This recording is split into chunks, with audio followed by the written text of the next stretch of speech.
بعض الناس لا يفهم الحكاية إلا إذا تم شرحها كصورة. أولا شكرا لصاحب هذا المقطع أو لصاحب هذه القناة. فقد شبه لكم إسرائيل بأنها البحر العظيم، البحر الهائج، والذي يقف حائط صد أمام هذا البحر الهائج هي المقاومة التي في القطاع، وإذا سقط هذا الحائط سيجري في كل الدول العربية. والذي ما فهم يفهم من خلال هذه الصورة. الذي ما فهم يفهم. أيها العرب المستعربة، ما الذي قدمتموه عندما ينهار هذا السد؟ لم تقدموا شيئا، قدمتم مقترح جديد.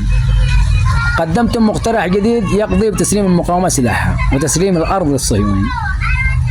أيها العرب المستعربة، أعلموا علم اليقين إذا سقط هذا الحاجز أو حائط الصد الذي يحمي أمنكم ويحمي كياناتكم وكي تحافظوا على دولكم، عليكم دعم هذه المقاومة والاستمرار في دعمها، ولا تضغطوا عليها عشان تسلم سلاحها وتسلم ما لديها من عزة وأنفة.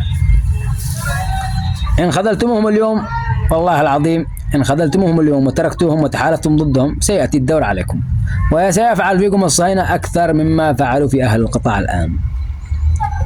ألم تروا نتنياهو أمام العالم وأمام الملأ وأمام الكاميرات يتكلم بأنه سيحقق حلم إسرائيل الكبرى، وأنتم لا زلتم تتآمروا على هذه المقاومة التي تحمي أمنكم القومي. يا عرب اصحوا، يا عرب أفيقوا من غفلتكم، يا عرب اصحوا، يا عرب أفيقوا من غفلتكم.